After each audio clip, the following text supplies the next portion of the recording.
आपका पहला मेडल मतलब पहला कंपटीशन में जो मेडल आया था वो कब था? मेरा पहला इंटरनेशनल कंपटीशन 2017 में ही यूथ एशियन गेम्स था। मैं जूनियर के लिए 2017 में आपने शुरू किया और 2017 से ही आप मेडल उठाते अप्रैल में रहे। शुरू किया। मैं दिसंबर में मैं जूनियर के लिए मतलब जूनियर पार्टिसिपेशन के लिए मैं एलिजिबल था। आप बहुत जल्दी बहुत अच्छे बन गए थे क्या? पहले आप जूनियर वर्ल्ड चैंपियन बने और फिर खेलो इंडिया में गए। हाँ जी, खेलो इंडिया है वो तो नेशनल है और आप पहले इंटरनेशनल जीत गए। पहले ये बंदे को एथलीट होना होता है या फिर यहाँ पे जाके फिर वो एथलीट बनता है? आपको पहले एथलीट होना पड़ता है। आपको थोड़ा बहुत तो अचीवमेंट चाहिए होता है। मतलब मैं अपनी तोंद के साथ कल जाके नहीं बोल सकता कि मैं भी खेलूंगा इंडिया। रिकॉर्ड था 104 का ओवेओन का। फिर वो क्या किया कि इतना ज़्यादा जब जेवलिन लग रहा है तो जो ग्रास का एरिया है ना वो तकरीबन 100 मीटर का ही होता है। वो आगे दूसरा ट्रैक शुरू हो जाता है। तो कोई 105 106 का भी सोच का होगा। अगर किसी ने 115 सोच ली तो आगे वो तो वहाँ जो खेल रहे होंगे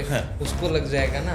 हाँ। तो इसलिए उन्होंने क्या किया, ग्रिप को एक इंटरेस्टिंग चीज मैंने नोट की, भाई वीडियो में जितने एग्रेसिव एज रियल लाइफ में उतने ही होता है। वो बिल्कुल शांत था। जिस दिन कंपटीशन और आप कंपटीशन में जाते हैं उस दिन तो स्ट्रेस है। तो नवदीप सिंह क्या टेक्निक अपनाते हैं, क्योंकि मैंने आपको इंस्टाग्राम की रील पे लोगों को चुप कराते हुए देखा है। फिर तो भाव के साथ बहना है, बहन है। छोड़ देना है शरीर को। रही बात मेंटली, वहाँ फिजिकली छोड़ते ही मेंटली शुरू हो जाता है। जितना क्लोज आते जाओगे उतना मेंटल स्ट्रेस ये वो। लोकल क्राउड भी चलो वो तो चलो सपोर्ट था, समझ सकते हैं, बट सबकी उम्मीद बहुत ज़्यादा एक बढ़ जाती वो उन्होंने सेट कर लिया था कि भाई गोल्ड मेडल आएगा वो आएगा उसका कंपटीशन अभी बाकी है। और एक ही चीज़, आपका कब है आपका कंपटीशन, और मेरा सबसे लास्ट। जैन व्यूअर्स, हम लोगों ने एपेक्स कॉन्वर्सेशंस शुरू की हैं और जिसमें हम लोग वेरिड फील्ड्स के गेस्ट्स को बुलाते हैं, क्योंकि कॉन्वर्सेशंस लंबी हैं और आप कई बार पूरी टाइम की पॉसिटी के कारण कॉन्वर्सेशंस देख नहीं सकते। तो आप शिवेंद्र कन्वर क्लिप्स में जाकर वो कॉन्वर्सेशंस के इंपॉर्टेंट हिस्से देख सकते हैं। लिंक डिस्क्रिप्शन में गिवन है। जय हिंद। Ladies and gentleman, welcome to another episode of Apex Conversations. आज हमारे साथ हैं नवदीप जी, एक जैवलिन थ्रोअर। इन्होंने बहुत सारे मेडल्स जीते हैं हमारे देश के लिए। अभी नेक्स्ट ईयर 2026 में आप कौन से कंपटीशन जा रहे हो इस बार? एशियन पैरा गेम्स के लिए प्रिपरेशन। एशियन पैरा गेम्स के लिए जा रहे हैं, जिसकी प्रिपरेशन भी अभी शुरू करने वाले हैं। इन्होंने अपना टाइम निकाला है आज हमारे साथ बैठने के लिए। कुछ इनकी स्टोरी के बारे में, कुछ इनकी जर्नी के बारे में समझेंगे, स्पोर्ट के बारे में कुछ समझेंगे और कुछ मज़ेदार बातें करते हैं। मेरे साथ हैं colonel Shivendra Kanwar. Sir, how are you? I am good, how are you? I am also good. Sir, शुरू किया जाए? शुरू किया जाए, बिल्कुल, एब्सोल्युटली। टुडे बहुत ही अच्छे, बहुत ही होनहार, बहुत ही देश का नाम रोशन करने वाले एथलीट हमारे साथ हैं। तो आई थिंक सो कि हमारी कॉन्वर्सेशन बहुत अच्छी होगी। भाई, आप पहले मुझे एक चीज़ बताओ जी। कि जैवलिन थ्रो का गेम काम कैसे करता है? पहले मैं आपको बता देता हूँ कि हमारा कैसे रहता है। जेवलिन दो होते हैं, 600 ग्राम्स और 800 ग्राम्स। और इसमें भी अगर जूनियर कैटेगरी ऐड हो जाए या अंडर 18 हो जाए तो 700 ग्राम आ जाता है। और 600 ग्राम का जेवलिन वुमेंस को मिलता है जो अंडर 20 होती हैं और या फिर उसके ऊपर वुमेंस में होती हैं। और 800 ग्राम्स का जेवलिन मेंस को मिलता है और अंडर 20s वाले को मिलता है। फिर उसके बाद ये हमारा ओलंपिक इवेंट है और ये इसका वेट 600 ग्राम और 800 ग्राम्स होता है। लेंथ इसकी 600 ग्राम जेवलिन की लेंथ 2 मीटर 20 सेंटीमीटर के आसपास होती है और 800 की 2.6 होती है। तो ये एक लॉन्ग इक्विपमेंट है जिसको दूर तक फेंकने पे मेडल मिलता है। तो अब ये इसमें मतलब ये स्पोर्ट कैसे, मतलब इसमें कंपटीशन क्या है कि बस कौन सबसे दूर इसको फेंक सकता है? कौन सबसे दूर इसको बढ़िया एंगल पे, और मतलब वो तो बाद में कौन सबसे ज़्यादा दूर फेंक सकता है। ठीक है, मतलब एक तरह से।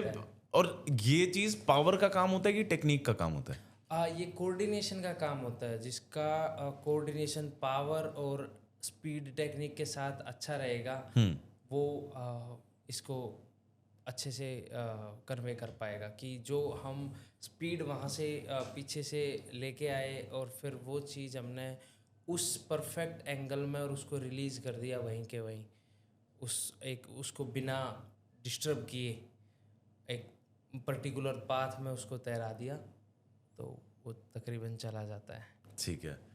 और इस स्पोर्ट में आप पहुंचे कैसे, क्योंकि मतलब है तो थोड़ा अलग स्पोर्ट, वही मतलब ऐसा डंडा फेंकने जैसा, ये कैसे शुरू कर दिया किसी ने? ये वैसे मैं खेल बचपन से ही कर रहा था। पहले रेसलिंग किया था मैंने, शुरुआती मतलब मेरा फर्स्ट गेम रेसलिंग था। फिर उसके बाद मैंने रनिंग शुरू की और फिर ये तीसरा गेम मैंने जेवलिन पकड़ा। अभी इसके बाद मैं चौथा गेम पकड़ूंगा। क्या, कौन सा? वो कौन सा गेम है? वो मैं शॉर्ट पुट करने की सोच रहा हूँ अभी। अच्छा, वेरी गुड। शॉर्ट पुट है वो जो बॉल फेंकते हैं। हाँ, नहीं जो शॉर्ट पुट, हाँ, वो हैवी रहता है फील्ड इवेंट, हाँ मैंने देखा है। तो पहले रेसलिंग करता था, फिर बाद में जब मैंने जेवलिन शुरू किया, पहले तो मैं ऐसे ही, मेरे को हमारा रनिंग इवेंट था तो वो हटा दिया था पैरालंपिक से। तो उन्होंने रीज़न दिया कि तो आप आपका, कितने मीटर्स भागते थे? मैं 100-200, 100-200 के, ओके। और उन्होंने हमको रीज़न दिया कि आपका बॉडी स्ट्रक्चर शॉर्ट है और हार्ट पे लोड ज़्यादा रहेगा क्योंकि डिस्टेंस उतना ही है, भागना तो 100 मीटर है, तो इसलिए कुछ मिस हैपनिंग ना हो या लोड ज़्यादा ना बढ़े बॉडी ऑर्गन पे या कोई इंसिडेंट ना हो जाए, इस चक्कर में ये बताता कौन है कि ये उन्होंने ऊपर ही मेडिकल टीम ने, अच्छा, जो पैरालंपिक्स की जो मेडिकल इंडियन टीम है उसने बताया? नहीं, इंटरनेशनल पैरालंपिक कमेटी की जो टीम, अच्छा, इंटरनेशनल, हाँ, उन्होंने ये डिसीजन लिया कि नहीं भाई, ये इवेंट इनके लिए ज़्यादा हानिकारक हो सकता है। हानिकारक हो सकता है। ओके। तो ये करके हटा दिया था। फिर उन्होंने रखा था हमारे लिए जेवलिन और शॉट पुट। तो मेरे को 2016 में मैं ऐसे ही मतलब देख रहा था तो नीरज चोपड़ा भाई साहब का नाम आया था, उन्होंने जूनियर वर्ल्ड रिकॉर्ड किया था। और फिर देखा तो काफ़ी खुशी हुई। फिर उसके बाद मेरे को मौका मिला कि मेरे को भी शॉट पुट और जेवलिन में से एक चूज़ करना है। तो तब मेरे को लगा कि हाँ ठीक है, अगर एक चूज़ करना है तो एक मेरा जेवलिन ही होगा। तो फिर मैंने ट्रेनिंग शुरू करी। मतलब इंटरेस्ट तो वैसे यूट्यूब वगैरह में देखा, जूलियस यागो को देखा, टैरो पिटकरमाकी को देखा और थॉमस रोलर को देखा। फिर बाद में जब इंटरेस्ट जगा तो सारे वर्ल्ड के बाहर के एलीट खिलाड़ी देखे और उनका कुछ यूट्यूब पे ट्रेनिंग वगैरह देखा। फिर बाद में एनालाइज किया कि नहीं, मेरे को कोच के पास जाना चाहिए अभी। तो फिर मैंने प्रोफेशनल बिल्कुल ट्रेनिंग में मैंने 12th क्लास में था, मैं महीना भर गया था। तो मैंने पापा को बोला कि मैं अब जेवलिन करूँगा और मेरे को ट्रेनिंग करनी है।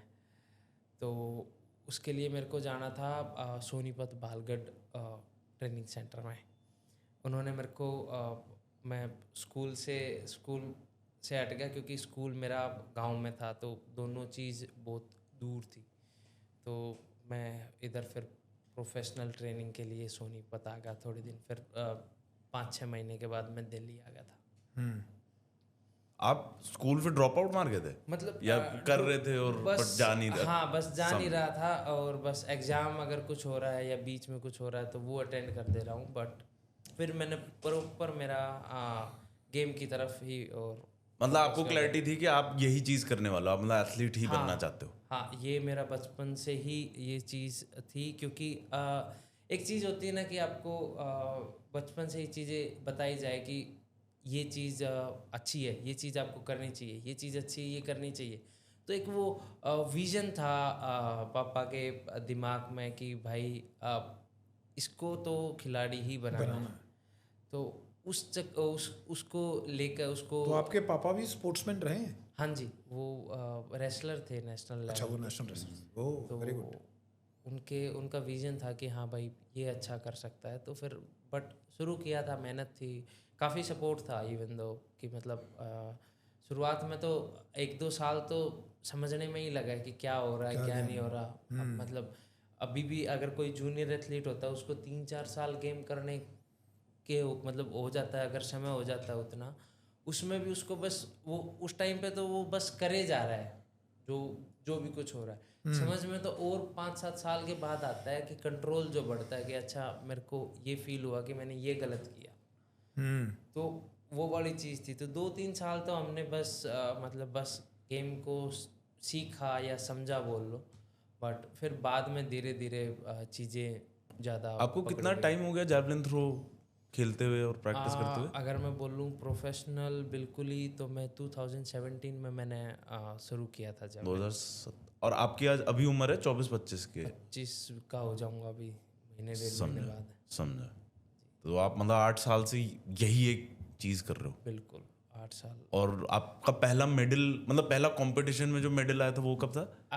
मेरा पहला इंटरनेशनल कंपटीशन 2017 में ही यूथ एशियन गेम्स था। मैं जूनियर के लिए 2017 में आपने शुरू किया और 2017 से ही आप मेडल उठाते अप्रैल में रहे? शुरू किया। मैं दिसंबर में मैं जूनियर के लिए मतलब जूनियर पार्टिसिपेशन के लिए मैं एलिजिबल हो गया था। आप बहुत जल्दी बहुत अच्छे बन गए थे क्या? मतलब काइंड ऑफ सीनियर के लिए इतना अच्छा नहीं था, पर हाँ जूनियर के लिए मैं 2019 में जूनियर वर्ल्ड चैंपियन भी हूँ। अरे वाह, very good. Junior is under 18 या अंडर 20? अंडर 20। अच्छा, वैसे हमारे में दोनों कैटेगरी होती है, अंडर 18 अंडर 20। पर मैं अंडर 20 था उस टाइम पे। तो आप उसमें गोल्ड मेडलिस्ट थे जी। वर्ल्ड चैंपियनशिप में? Junior world champion junior world champion 2019। Okay. Neeraj भाई साहब भी वर्ल्ड दोनों वो भी वर्ल्ड चैंपियनशिप। तो आप दोनों तो हरियाणा से ही हो? हाँ जी, हम दोनों पानीपत से ही हैं। पानीपत से, हाँ। यानी कि मैंने पढ़ा है कि जो जैवलिन स्पोर्ट थी वो यूरोपियंस डोमिनेट करते थे बहुत ज़्यादा, यानी यूरोपियंस ही डोमिनेट करते थे, लेकिन बिल्कुल ही चेंज करके। हाँ, अभी 2024 में भी कोई यूरोपियन नहीं था पोडियम पे, और इस बार भी कोई यूरोपियन नहीं था जापान वाले वर्ल्ड चैंपियन में। अच्छा, तो अब एशिया डोमिनेट करता है? एशिया डोमिनेट, इंडिया पाकिस्तान है।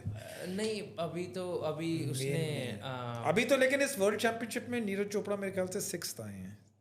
अभी जो लेटेस्ट, जो कभी थोड़े दिन पहले टोक्यो में हुई है, हाँ जी। और इसमें उसका एंडरसन पीटर का ब्रोंज है शायद, और इस बार पूरे यूएसए वाले का सिल्वर है, और एक वो वॉलकट उनका गोल्ड है। लेकिन एक बात बताइए, जब आपने शुरू किया था, हाँ जी, जब आपने शुरू की थी ट्रेनिंग, तो आपने जो बेसिक था बिल्कुल वो गांव से ही शुरू हो गया था कि आप करनाल पानीपत सिटी में आए अपने गांव से, या फिर दिल्ली में आप दिल्ली में भी रहे हो ना? हाँ जी, आपने दिल्ली में ज़्यादा रहे हो? ओके। सो अभी तक का ज़्यादा समय मैंने दिल्ली में ही काटा है? दिल्ली में ही किया है। तो बेसिक में ट्रेनिंग में फिर कैसे शुरुआत कैसे की आपने? पहले तो मतलब अगर मैं बिल्कुल ही शुरुआत की बात करूं तो गांव में एक कोच थे, उनके मतलब वो आते थे हमारे गांव में शुरुआत से ही खेल का काफ़ी वो अच्छा माहौल है। और जैसे बॉक्सिंग है, रेसलिंग है, मतलब ऐसे मोदी जी ने हमारे गांव की एक लड़की के बारे में मन की बात में भी बोला है, नाम लिया है स्पेशली। तो ऐसे हमारे गांव में ऐसे यानी खेल का काफ़ी वो है। हाँ, डिफरेंट कल्चर है, यूनिक स्टोरी है। मतलब उनके पापा लस्सी बेचते थे और वो इंटरनेशनल मेडलिस्ट बनी, तो एक अच्छा वो था। तो वो आते थे मेरे को, मैंने उनके पास महीना सवा महीना 2 महीने के आसपास किया। फिर मेरे को ये था कि गांव में ये चीज़ रह के संभव नहीं है, क्योंकि वो एग्जैक्ट टेक्निकल और वो ट्रेनिंग चीज़ें अभी तक नहीं पहुंची। अगर कोई भी चीज़ के लिए अगर चाहिए होगा तो हमें एक पर्टिकुलर एक जगह पे जाना होगा जहाँ उसका माहौल होगा, ताकि हम खुद करके तो सीखें, देख के भी सीख पाऊँ। तो इसलिए मैं इधर सोनीपत आया था। उधर सीनियर्स थे जो कैंप अटेंड कर रहे थे, जैसे अभिषेक सिंह थे और अभिषेक दराल थे, संदीप चौधरी थे और अमरिंदर भाई साहब थे। तो मतलब ऐसे सीनियर्स थे, तो उनके अंडर मैं एक तरीके से उनके साथ जुड़ा। फिर उसके बाद कुछ उनसे सीखा, जो कोच बोल रहे थे वो तो कर ही रहे थे। एक जो होता है ना कि हम शुरुआत में सीख रहे हैं, कुछ समझ में नहीं आ रहा, वीडियो दिखाया कि ये ऐसे ऐसे हो रहा है, तो फिर वो बता रहे अगर इस चीज़ को ऐसे करेगा तो ठीक हो जाएगा। तो वो एक पर्टिकुलर माहौल में मेरे को जाना पड़ा था उसके लिए कि हाँ भाई मैं इस एक बार जोन अपना पकड़ लूँ ये वाला, तो इसलिए मेरे को गांव से शहर आना पड़ा। ओके, फिर शहर में आकर आपने हाँ पूरी फॉर्मलाइज जो ट्रेनिंग थी, हाँ, फिर आपने बिल्कुल ही प्रॉपर Proper type हो। स्पेसिफिक, बस यही। तो सपोर्ट यानी जो आपकी फेडरेशन है, जावलिन फेडरेशन, जो भी है, पूरा सपोर्ट है उनकी तरफ से? शुरुआत में तो सर देखो खुद से ही करना पड़ता है कि ऐसा नहीं है, मतलब 1-2 साल तो मेरे को भी 2019 तक मैं खुद से ही कर रहा था। फिर बाद में जूनियर वर्ल्ड चैम्पियन होने के बाद में खेलो इंडिया स्कीम्स हैं, तो उसमें मेरा सिलेक्शन हुआ था। फिर वहाँ से थोड़ा सा फाइनेंशियल सपोर्ट। तो यानी कि पहले आप जूनियर वर्ल्ड चैंपियन बने और फिर खेलो इंडिया में गए? हाँ जी। अच्छा, ओके। मतलब मेडल आने के बाद ही तो सरकार को ये लगेगा ना कि हाँ भाई ये खिलाड़ी है, या फिर ये तो जो खेलो इंडिया है वो तो नेशनल है और आप पहले इंटरनेशनल जीत गए, तो हाँ, क्योंकि पैरा के खेलो इंडिया गेम्स नहीं होते थे सर। अच्छा, ओके, वो नॉर्मल एथलीट्स के लिए नॉर्मल के शुरू हो गए थे, हमारे नहीं हुए थे, हमारे अभी से शुरू हुए। आप शुरू हुए हैं? ओके, अभी 2 ही हुए हैं हमारे, 2 खत्म हुए हैं, 2 खेलो इंडिया हुए हैं। खेलो इंडिया एक बार समझा सकते हो आप, है क्या एग्जैक्टली? खेलो इंडिया गेम्स और खेलो इंडिया पैरा गेम्स, इसके अंदर डोमेस्टिक हमारे नेशनल खिलाड़ी पार्टिसिपेट करते हैं। और इसमें अगर किसी का भी जैसे फर्स्ट सेकंड थर्ड आता है तो मंथली 10,000 स्टाइपेंड पॉकेट मनी मिलता है, और ट्रेनिंग करने के लिए सेंटर, कोच, किट, मेडिकल और सारी मतलब सुविधाएं देते हैं रिलेटेड टू स्पोर्ट्स, सब कुछ मिलता है। अच्छा, अगर आप खेलो इंडिया में खेले हुए हो तो मतलब मेडल है और आप उस स्कीम में हो तो। ओके। पर इसमें जाने के लिए पहले ये बंदे को एथलीट होना होता है या फिर यहाँ पे जाके फिर वो एथलीट बनता है? आपको पहले एथलीट होना पड़ता है, आपको थोड़ा बहुत तो अचीवमेंट चाहिए होता है कि अपने आप को प्रूव करने के लिए, और फिर वहाँ जाने के बाद आप और अच्छे खिलाड़ी बनते हो। मतलब मैं अपनी तोंद के साथ कल जाके नहीं बोल सकता कि मैं अभी खेलूंगा इंडिया। बिल्कुल, यानी कोई भी आज जा नहीं सकता। यानी पहले आपको स्टेट, डिस्ट्रिक्ट पे कोई मेडल्स जीतने पड़ेंगे, तभी आप उस नेशनल लेवल, खेलो इंडिया नेशनल लेवल पे। हाँ जी। ओके। वैसे तो खेलो इंडिया में काफ़ी चीज़ है, यूनिवर्सिटी गेम्स भी हैं। अच्छा, सब है? हाँ, और तो काफ़ी चीज़ें इंक्लूड हो जाती है, बट मैं उसके बाद उस स्कीम में आया। फिर मेरे को हॉस्टल मिला रहने के लिए, वरना पहले रेंट पे ही रहता था बाहर, और ऐसे ही बाहर का खाना खाते थे, खुद तो बनता नहीं था हमसे। तो बाद में फिर ऐसे ही रेंट वेंट पे रह के मैनेज करते थे, फिर जाके फिर चीज़ें थोड़ा सा और बेहतर होने लगी थी। ओके। आपको इसके लिए जैवलिन के लिए ऐसा जिम विम भी जाना पड़ता है कि मतलब बॉडी बिल्डिंग, स्ट्रेंथ हमें चाहिए, नॉर्मल स्ट्रेंथ ट्रेनिंग भी करनी पड़ती है इसके लिए? नॉर्मल से हमें ज़्यादा करनी पड़ती है, क्योंकि हम पर्टिकुलर शोल्डर स्ट्रेंथ हमें लगती है, कोर स्ट्रेंथ लगती है, क्योंकि जैवलिन क्या है ना, एडी से चोटी तक का गेम है। आप लेग से दौड़ोगे, और वो भी आपको कंट्रोल और पावर के साथ स्प्रिंट भी मारनी है। फिर उसके बाद आप जब ब्लॉक मारोगे तो आपके लेग में पावर होनी चाहिए, आप जो दौड़ के आओगे। ब्लॉक मतलब जब रुकना है? हाँ, ठीक है। आपको रुकना तो पड़ेगा है ना, वो फेंकना है, क्योंकि लाइन क्रॉस आप कर नहीं सकते, कर दिया तो फाउल हो जाएगा। तो उसको वो एक इतना रनिंग में आपको एक साथ रुकना, उसके लिए जॉइंट्स आपके होने चाहिए, एंकल होना चाहिए आपका, नी होना चाहिए, और फिर उसके ऊपर आपकी कमर होनी चाहिए। फिर आप इधर आ जाओगे, आपको इधर चेस्ट पे फ्लेक्सिबल होना चाहिए, ये शोल्डर और फिर एल्बो। तो ये एक पूरा चेन बनता है इधर से इधर का।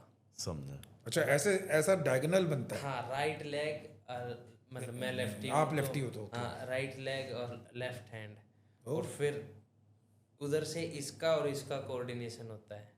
ओके। ऐसे अच्छा, इसलिए मैंने बोला था कि कोऑर्डिनेशन और कॉम्बिनेशन की ज़रूरत पड़ती है, तो काफ़ी मतलब एक तरीके से पूरा शरीर यूज हो जाता है एक थ्रो में। और जो दौड़ते हुए आता है नहीं, वो स्प्रिंट करते हुए आता है? स्प्रिंट, हाँ, मतलब तकरीबन, हाँ, बट वो कंट्रोल्ड स्पीड होती है आपकी बॉडी के अनुसार। लेकिन मैंने एक चीज़ देखी थी, जैसे मैं नीरज चोपड़ा का भी, उनके भी मैंने थ्रोज देखे हैं जब वो लेते हैं, और आपका भी देखा था कि आप दोनों का एक चीज़ है, जैसे नीरज चोपड़ा का जो स्टाइल है वो अपना ही एक स्टाइल है, यानी वो पूरा जाएंगे और फिर पूरा वो गिर ही, यानी नीचे हाथ लगा देंगे। आपका भी मैं इंस्टाग्राम की रील पे देख रहा था जिसमें आपने मारा और बिल्कुल आप फ्लाइंग पोजीशन में हो। बिल्कुल। सो वर्ल्ड ओवर ये वाला जो स्टांस है ये प्रैक्टिस नहीं करता कोई, ये यानी सिर्फ नीरज चोपड़ा और नवदीप सिंह ही प्रैक्टिस करते हैं, यानी कि मैंने ऐसे किसी को देखा नहीं। तो इसका कोई राज है कुछ, आप लोगों ने कुछ अपना स्टाइल बनाने के लिए कुछ प्रैक्टिस की, या फिर ये नेचुरली आप लोगों का आता है? बिकॉज इस स्टाइल के बारे में मैं अखबार पढ़ता हूँ तो उसमें काफ़ी डिबेट होता है, तो आपने कुछ इस पे गौर किया था कि आप कैसे, यानी कि मेरे को ओके, इसका रीज़न अलग है कि वैसे तो ट्रेनिंग में तो ये हमसे भी नहीं होता है, बट जब हम हमारे दिमाग में ये होता है ना कि हमें तो इसको बहुत दूर तक फेंकना है। तो बहुत दूर तक फेंकने के लिए हम हमारे अगर सपोज हमारी रीच यहाँ से बनती है कि मेरे तो यहाँ से आगे मैं दीवार को तो टच कर नहीं दूंगा, नहीं कर पाओगे, हाँ। ज़्यादा से ज़्यादा ये कर दूंगा। हाँ जी, हाँ जी। बट इसका एक थ्योरी ये है कि हम यहाँ से लेके और जितना आगे तक फेंक पाएंगे वहाँ तक हमें फेंकना है, ये अपने हाथ से। तो हमारे हाथ की रीच ये है, बट अगर हम गिर जाएंगे तो यहाँ तक आ जाएंगे। तो एक वो थोड़ा सा हम जितना हमारे शरीर का हिस्सा है वो हम यूज़ कर पाए। मैं जिस थ्योरी पर काम करता हूँ, मेरा टेक्निकल मतलब ये चीज़ें वर्क करता है कि मैं जितना पीछे पकड़ूँ और जितना आगे छोड़ूँ उतना अच्छा है। सबका अलग अलग है। जोनस वेटर है वो भी गिरता है। अच्छा, वो भी गिरते हैं? बट जूलियस यागो हैं वो भी गिरते हैं। उन्होंने यूट्यूब से जेवलिन सीखा है। अभी नीरज चोपड़ा क्लासिक इवेंट में भी वो आए थे इधर, बेंगलोर में हुआ था शायद। हाँ जी। तो कुछ हैं, कुछ नहीं गिरते हैं। थॉमस रोलर है, नहीं गिरते हैं। बाकी कुछ फिनलैंड के एथलीट है, नहीं गिरते हैं। नीरज भाई साहब है, पूरा गिर जाते हैं, जमीन पे हाथ लगा देते हैं। अब उनका तो क्या है, थोड़ा बड़ा शरीर है तो सॉरी नहीं कोई बात, तो वो उनका हाथ लगा देते हैं। मेरा बड़ा नहीं है तो क्योंकि ब्लॉक बिल्कुल मेरा फंस जाता है तो मैं फिर बॉडी शिफ्ट कर देता हूँ, तो उसमें मैं पावर भी अच्छे से लगा पाता हूँ। तो आप लोगों की जब आप कैंप में होते हैं, जब आप ट्रेनिंग करते हैं, तो रूटीन क्या रहता है? यानी कैसे आपका एक दिन, यानी 2 दिन, कब स्ट्रेंथ होगी, कैसे रेस्ट होगा, खाना पीने में क्या खाओगे, वो कैसा रहता है? जैसे अगर मैं बताऊं कि जैसे हम उठे सुबह, अगर 6:30 बजे का ग्राउंड है तो उठेंगे आधे घंटा पहले, लाइक 5:45 और 6 o'clock। तो उठने के बाद अपना फ्रेश हो गए, हाँ, फ्रेशन अप होके और अपना ग्राउंड के लिए पहले बैग तैयार करते हैं कि हमें अगर ट्रेनिंग टेक्निकल है तो कौन से शूज़ डालने हैं, वो सारी चीज़ मतलब पूरा हमें कौन सा थेराबैंड आज यूज़ करेंगे, वो ट्रेनिंग सेटअप हमारा बैग रेडी करके। और फिर क्या आपने क्या बोला, क्या यूज़ करेंगे? थेराबैंड्स। ये क्या होता है? एक इलास्टिक बैंड होता है जिससे हम अगर टेक्निकल इम्प्रूवमेंट में हमारा थोड़ा काम आता है, या फिर स्ट्रेंथनिंग में कोई छोटी मसल की हमें कोई स्ट्रेंथ करना है तो वो थेराबैंड से हम कर लेते हैं। तो फिर बैग वगैरह रेडी करने के बाद फिर कुछ इतना जल्दी कुछ ज़्यादा खाया भी नहीं जाता, तो ड्राई फ्रूट वगैरह खा के ग्राउंड की तरफ निकल जाते हैं। तो उधर 1.5 से 2 घंटा ट्रेनिंग होता है पूरा, वार्म अप और स्ट्रेचिंग इंक्लूड करके, क्योंकि मॉर्निंग में बॉडी सुस्त रहती है क्योंकि बहुत अभी उठी होती है और 8 घंटे की नींद होती है, तो ज़्यादा पुश नहीं होता है। बट हाँ, इतना हो जाता है कि एक्टिवेशन टाइप हो जाता है, बॉडी एक्टिव हो जाती है। आने के बाद फ्रेशन अप, दोबारा नहा धो के ब्रेकफास्ट करते हैं। ब्रेकफास्ट में अगर हम बताएं तो थोड़ा प्रोटीन स्पेसिफिक डाइट पे थोड़ा ध्यान रहता है। आप नॉन वेजिटेरियन है कि वेजिटेरियन है? मैं नॉन वेज खाते हो? खा लेता हूँ, बट बस जब मैं खेल कर रहा हूँ, जैसे अगर अभी हूँ तो अब नहीं खाता हूँ। अच्छा, अभी नहीं खाते? अभी मतलब ऑफ सीजन में नहीं खाते? हाँ, मतलब जब ट्रेनिंग से ब्रेक है, मतलब मेरी इच्छा नहीं है खाने की, बस जब तक गेम कर रहा हूँ तब तक थोड़ा खाऊंगा। तो दूध और यानी घी ज़्यादा पसंद है? हाँ, वो भी पसंद है, पर खा नहीं सकते ज़्यादा। अभी स्पेसिफिक के लिए हमें प्रोटीन लेना पड़ेगा, वरना तो हम वो कर नहीं पाएंगे जो हमें चाहिए होगा। और प्रोटीन भी हम डिफरेंट वे में जैसे अंडा ले लिया, स्प्राउट्स वगैरह ले लिया, और कोई भी ऐसे फाइबर के लिए मूसली और दूध दूध ले खा लिया, लिया। उसमें ड्राई फ्रूट वगैरह खा ली, तो ऐसे एक स्पेसिफिक डाइट होती चीज़ें, हाँ, जूस वगैरह और वो सारी चीज़ें। हम्म फिर ब्रेकफास्ट के बाद सो जाते हैं थोड़ा 1-1.5 घंटा, ताकि शाम के ट्रेनिंग के लिए बॉडी रिकवर हो जाए और मतलब एक्टिव ना रहे थोड़ा सा, कि अगर हम सुबह भी करके आए हैं तो थोड़ा माइंड को रिलैक्स मिले, फ़ोन से दूर हो जाए थोड़ा टाइम। फिर उसके बाद लंच करके और 3-3:30 बजे 4 बजे के आसपास ग्राउंड चले जाते हैं, फिर दोबारा दूसरे सेशन के लिए। दूसरे मेन सेशन के लिए। अच्छा, वो मेन सेशन वो है। मेन होता है। वैसे कभी हम जैसे किसी दिन अगर इवनिंग ऑफ है तो फिर वो मेन सेशन मॉर्निंग ही कर लेते हैं। अच्छा, बाकी मॉर्निंग वाला हल्का रहता है थोड़ा सा, इवनिंग वाला मेन रहता है, क्योंकि हम एक्टिवेशन सुबह करके आ चुके हैं, मसल के पास मतलब वो जाग चुकी हैं, और शाम को फिर हम पुश करते हैं। पुश कर सकते हैं। तो वो कितने घंटे का होता है शाम बोला? शाम वाला बड़ा होता है, 3.5-4 घंटे तक का। अच्छा, इतना लंबा सेशन चलता है वो? हाँ उसमें उतना काम करता है। हाँ, उसमें खिंच जाता है इतना। हाँ, 3-3:30-4 ऐसे हो जाता है लंबा, कोई दिक्कत नहीं है उसमें। और फिर वो कितने बजे तक? 6:30-7 बजे तक खत्म? हाँ, 6:30-7 बजे तक ख़त्म हो जाता है, और फिर 8 बजे या 8:30 बजे तक डिनर करके 9:30-10 बजे के आसपास हो जाते हैं। 6 घंटे 8 घंटे की नींद वो ज़रूरी है। उसके बाद कोई टीवी पिक्चर कुछ नहीं? पिक्चर वगैरह अगर दोपहर में हमें समय मिलता है, जो लंच के बाद तो थोड़ा सा देख सकते 2 से 3-3:30 के बीच में, उसमें ही सब कुछ कवर करना पड़ता है। पिक्चर देख लो, इंस्टाग्राम चला लो, फेसबुक चला लो, वो बस उसी टाइम में। Okay okay. घर वालों से भी अगर बात होती है तो एक उस टाइम में होती है जब ट्रेनिंग से घर आते हैं, रूम पे जाते हैं, तो मतलब 30-45 मिनट का टाइम होता है, तो उस बीच में ही बातचीत हो पाती है। Okay okay. ज़्यादा टाइम में ज़्यादा टाइम नहीं कर पाते। बात। ग्राउंड पे होते हैं तो सर फोन बंद होता है, दूर होता है, जानबूझ के दूर होता है, भाई जी कुछ भी हो, बट एक बार इधर से ख़त्म हो जाए फिर देखेंगे। तो ऐसे थोड़ा सा रहता है। यानी कोई दिमाग को भटकाने वाली चीज़ ना उस टाइम पे कुछ नहीं होता? ना, डिस्ट्रैक्शन बिल्कुल भी नहीं रखते। और जब कंपटीशन स्पेसिफिक नज़दीक आ जाता है तब तो तकरीबन सब कुछ नहीं, बस व्हाट्सएप चल रहा होता है, वो भी इंफॉर्मेशन के लिए कि भाई कि अगर हाँ कुछ। ग्रुप में कहाँ पर कुछ हो गया। हाँ, सो वो वाला फेज कितने दिन का होता है? आप एक यानी जो आपका ट्रेनिंग ब्लॉक है, नॉर्मल से इवेंट के बीच में कितने महीने की प्रैक्टिस होती है? सर फेज़ होते हैं अलग अलग। जैसे कई बार ये हो जाता है कि हम बीच में ही कंपटीशन खेल लेते हैं, तो हम एक तरीका क्या होता है कि पहले हम बॉडी पे लोड डालते हैं, बहुत सारा लोड। उससे क्या होगा, बॉडी का थोड़ा पावर और स्ट्रेंथ वो लेना सीखेगी। ओके। और एक तरीके से वो होते हैं ना कि उसको तपाते हैं, यानी आप ताकि वो चीज़ें झेल जाए, झेल जाए। कोई भी मुसीबत हो झेल जाए। तो पहले उसको उस पर थोड़ा सा लोड डालते हैं, फिर उसको फ्री कर देते हैं, फिर लोड डाल देते हैं, फिर फ्री कर देते हैं। उससे क्या वो उसकी आदत बन जाएगी प्रेशर लेने की। फिर जब कोई कंपटीशन नज़दीक आता है तो वो जो हमने उस पर बोझ डाल रखा है उसको कम करते करते करते जाते हैं, ताकि बॉडी फ्रीली और वो जो उसके पास वो स्ट्रेंथ है वो उसमें यूज़ कर पाए। तो ऐसे हम करते हैं कि वैसे तो मतलब ऐसे करते हैं कि 3 हफ्ते लोड रहेगा, एक हफ्ता लाइट रहेगा, थोड़ा लाइट रहेगा, तो वो महीना थोड़ा सा उसका 3 हफ्ते का थोड़ा लोड भी हल्का हो जाएगा, और 1 हफ्ते में थोड़ा सा रिकवर बॉडी भी खुल जाएगी और रिकवर भी हो जाएगी।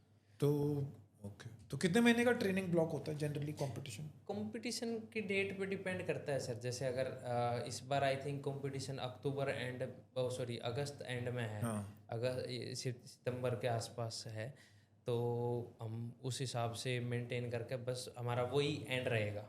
उसके बाद हम फिर बिल्कुल रिलैक्स। हाँ, 1-1.5 महीने के लिए रिलैक्स, फिर बाद में फिर दोबारा फिर अगला। तो इसका आप शुरू कब करेंगे? आप बता रहे थे दिसंबर में, यानी 7-8 महीने का बिल्डअप रहता है। हाँ जी, इतना चाहिए। इसके लिए भी मैंने दिसंबर जनवरी में शुरू कर दिया था।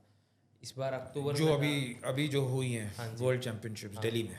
हाँ, इसका अक्टूबर में इवेंट मतलब था, तो इसलिए जनवरी दिसंबर में शुरू कर दिया था। और पैरालंपिक के लिए मैंने दिसंबर में शुरू कर दिया था, वो सितंबर में था तो इसलिए जिसमें आपने गोल्ड मेडल जीता था पेरिस के लिए। जी पेरिस के लिए, उसके लिए दिसंबर में शुरू कर दिया था, उसके लिए नवंबर ब्रेक रखा था।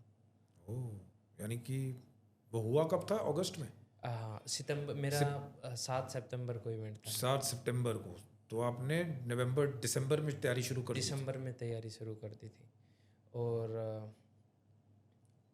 अक्टूबर में हम एशियन गेम खेल के आए थे, तो बस नवंबर हमें ब्रेक मिला था। तो आपने पूरी प्रैक्टिस इंडिया में ही की थी कि बाहर गए थे कहीं? अभी इस सीजन में बाहर गया था ट्रेनिंग के लिए, 3 महीने में जर्मनी गया था। जोनस वेटर है उधर, जिन्होंने 97 मीटर मारी थी टोक्यो से पहले, तो उनके जेवलिन का रिकॉर्ड क्या है जो नॉर्मल मेंस में सबसे 90 मीटर्स को बेंचमार्क मारते हैं? कितना सबसे ज़्यादा किसने मारा है आज तक? 98 मीटर मारा है, जो अभी नीरज भाई साहब के कोच है, 98.48। क्या नाम है उनका? जेन जेनेजली। जेंजर जेन जेनेजली। कौन सी कंट्री के हैं वो? चेक रिपब्लिक। ये मेरे से अच्छे से प्रोनाउंस ही नहीं हो पा ओके, कोई बात नहीं, सॉरी नीरज भाई साहब। नहीं कोई बात नहीं। पर नहीं, वो उनका वर्ल्ड रिकॉर्ड उसका है 98 मीटर्स। 98.48। 98 मीटर्स, क्योंकि 90 मीटर को बोलते हैं कि 90 मीटर क्रॉस, 90 मीटर एक वो मतलब एक स्टैंडर्ड है कि हाँ भाई हाँ तगड़ा बंदा है, हाँ पावरफुल बंदा है, हाँ 90 को ओके 98 मीटर्स। 98 मीटर। उनसे पहले रिकॉर्ड था 104 का ओवेओन का, फिर बाद में 104 क्या? 104 मीटर जेवलिन मारा था उन्होंने। नहीं तो फिर वो 90 वो क्या डोपिंग के कारण? नहीं, फिर वो क्या किया कि इतना ज़्यादा जब जेवलिन लग रहा है तो जो ग्रास का एरिया है ना वो तकरीबन 100 मीटर का ही होता है। अच्छा, जिसमें गिरना चाहिए वो, फिर जो ट्रैक शुरू हो जाता है। हाँ, तो वो आगे दूसरा ट्रैक शुरू हो जाता है। चलो वहाँ तो उस टाइम पे तो ग्रास होती है, आई थिंक 110 मीटर का होता है, सॉरी ओके। तो 110 मीटर का होता है। तो फिर बाद में अगर किसी ने 104 मारी है तो कोई 105 106 का भी सोच का होगा। अगर किसी ने 115 सोच ली तो आगे उसको वहाँ जो खेल रहे होंगे उसको लग जाएगा ना। हाँ। तो इसलिए उन्होंने क्या किया, ग्रिप को 4 सेंटीमीटर आगे कर दिया। तो उससे क्या हुआ, जेवलिन जल्दी गिरने लग गई क्योंकि वो मास उसका। और ये 104 मीटर कब हुआ था, कौन से साल में, आपको मालूम है? ये नहीं पता सर कब हुआ था। अच्छा, उन्होंने उसको चेंज कर दिया। उन्होंने उसको चेंज कर दिया, उसको आगे कर दिया थोड़ा। फिर आप जान जितना भी दम लगा लो वो मतलब हाँ 100 से ऊपर नहीं जाएगा। हाँ मतलब इतना ऐसा नहीं है कि नहीं जाएगा, अब करने वाले तो क्या भी कर दे, कुछ नहीं भरोसा। बट उन्होंने अपने हिसाब से दिमाग लगा के उसको। अच्छा, एक बात बताओ, जब आप जैवलिन थ्रो करते हो हेड विंड का फर्क पड़ता है, टेल विंड बहुत पड़ता है? बहुत फर्क पड़ता है। वैसे सपोर्ट देती है कि टेल विंड जो होती है जो पीछे से आती है, पीछे वो से सपोर्ट देती है, नो डाउट। बट वही बात है, फिर उसमें भी आपको करना आना चाहिए, सपोर्ट लेना आना चाहिए कि कैसे। अच्छा ओके, उसकी भी टेक्निक अलग है। हाँ मतलब ऐसा नहीं है, मतलब वो आप समझ रहे हो ना, कोई फ़ायदा उठा रहा है, मतलब किसी चीज़ का भी तो फ़ायदा लेना आना चाहिए, लेना भी आना चाहिए। यस, चीज़ें तो काफ़ी होती हैं। और अच्छा, फ़ायदा सामने वाले विंड का भी हो ही जाता है, बट वैसे थोड़ा नुकसान ज़्यादा है। बट अगर आप अच्छे से खेलोगे तो आप ज़्यादा डिस्टर्ब नहीं होगे। अच्छा ओके। उसमें फिर वो ये भी है, आपका जेवलिन आप कौन सा चूज़ करते हो फिर उस पर फ़र्क पड़ जाता है, क्योंकि जेवलिन भी उन्होंने जेवलिन सबके लिए सेम नहीं होता जो फेंका जाता है? सेम होता है, बट उसमें भी 2 मतलब एक तरीके से कैटेगरीज उन्होंने बनाई हुई है, जिससे क्या है कि हेड विंड है और टेल विंड है। तो आगे से एक की शार्प हेड कर दिया है, जो बहुत शार्प, जो हेड विंड के लिए। हाँ बिल्कुल ही ऐसा होता है। और जो टेल विंड के लिए है वो उन्होंने थोड़ा सा मोटा कर दिया। तो ऐसे में थोड़ा सा। अच्छा, तो आप लोग अपना जेवलिन खुद चूज करते हो, बनाते हो? टेलर, आप लोगों का टेलर मेड होता है जेवलिन की स्टैंडर्ड जो स्पोर्ट्स शॉप में यानी स्पोर्ट्स की दुकान पे मिलेगा वहां से उठा लिया और शुरू हो गए? नहीं, हम खुद से तो नहीं बना सकते। खुद से ऐसा नहीं कर सकते। बट अगर वो उसके स्टैंडर्ड, जो जेवलिन का एक स्टैंडर्ड मार्क्स होते हैं कि इतना मोटा होना चाहिए, यहाँ से इतना पतला होना चाहिए, इतना लंबा होना चाहिए, अगर वो ये सारे क्राइटेरिया कर रहा है और फिर अगर आपको ये फेडरेशन कर रही है, अप्रूवल दे रही है कि हाँ भाई आप इसको कंपटीशन में यूज़ कर सकते हो या आप इसके साथ खेल सकते हो, तभी हो सकता है। बट इतना अगर हम ध्यान लगाओगे तो फिर हम बिजनेस ही ना कर लें तो क्या खुद का बनाएंगे तो फिर बना ही लेंगे ना। बना ही लेंगे। Okay okay. जो कंपटीशन का दिन होता है, जिस दिन आपका मेडल वाला दिन है कि खेलना है, उसमें सिर्फ एक बार फेंकना होता है जैवलिन? नहीं, हमें 6 चांस मिलते हैं ठीक है। कि आप 6 चांस में आप जो करोगे उसका बेस्ट परफॉर्मेंस आपका काउंट होगा, चाहे वो फर्स्ट थ्रो में काउंट हो जाए चाहे छठे में हो। जब वो कोई से में हो, अच्छा ओके। कोई वो नहीं है। हाँ, क्योंकि मैं देखता हूँ कई बार फर्स्ट थ्रो में ही हाँ, हिट कोई कर देते हैं, 88 89 फिर वो ही रहता है। हाँ। उसके बाद वो 85 86 पे भी आते हैं। लेकिन एक डिस्कस थ्रोवर थी, रियो ओलंपिक की बात है, उनकी 5 थ्रो फाउल थी, 1 थ्रो मपी थी, वो गोल्ड मेडल की थ्रो थी। ओए, हाँ, वो डिस्कस थ्रो में वो ऐसे राउंड अबाउट वो ऐसे गोला। जी जी। या मैंने देखा है discus throw, I have seen it. Okay okay. लेकिन एक बात बताइए, जैसे आप बता रहे हो कि 5 में वो डिस्क्वालीफाइड थी, ऐसा कुछ होता है कि 3 में से ज़्यादा 5 डिस्क्वालीफाई भी हो सकता है, वो छठी काउंट हो जाएगी? तो क्या था, उन्होंने तीसरी थ्रो जो थी उनकी वो गोल्ड मेडल की थ्रो थी। अच्छा ओके। तो अगर वैसे मोस्टली ऐसा होता है कि 3 तो चांस आपको मिलेंगे ही मिलेंगे, बट 3 के बाद वो टॉप 8 छाड़ देते हैं। अच्छा। फाइनल में टॉप 12 खेलते हैं, मतलब टॉप 12 एथलीट होते हैं जो compete करते हैं। 3 थ्रो के बाद सिर्फ 8 बंदे खेलते हैं, अच्छा ओके। तो ऐसा रहता है। तो उन्होंने तीसरा थ्रो मारा था। अगर तो मतलब सबको 6 के 6 फेंकने को भी नहीं मिलेंगे?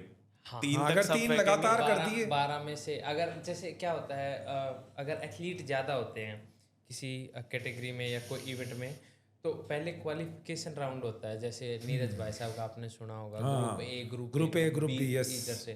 तो उसमें तकरीबन 24 या 30 बंदे होते हैं, जो भी मतलब जैसे भी होता है। तो उसमें से उनको 3 थ्रो मिलता है। 3 थ्रो में आप वो फिर टॉप 12 छाटते हैं। फिर 3 थ्रो के बाद कंपटीशन में भी, मेन कंपटीशन में भी 3 थ्रो होने के बाद फिर टॉप 8 रहते हैं, वो फाइनलिस्ट रहते हैं। अच्छा, वो फाइनल मतलब उनको मतलब डिप्लोमा मिलता है कि हाँ भाई आपने इतना रैंक अचीव किया, बाकी सबको पार्टिसिपेशन का मिलता है। पर एक बात बताओ, आपने जर्मनी में 3 महीने लगाए जी।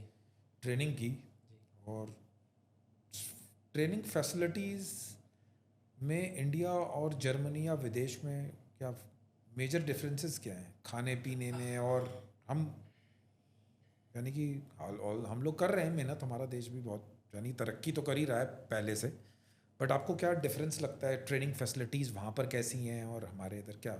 हाँ, उधर है ना सर, अभी वो सारी चीज़ें मतलब एक तरीके से एक प्रॉपर चेन बन चुकी है।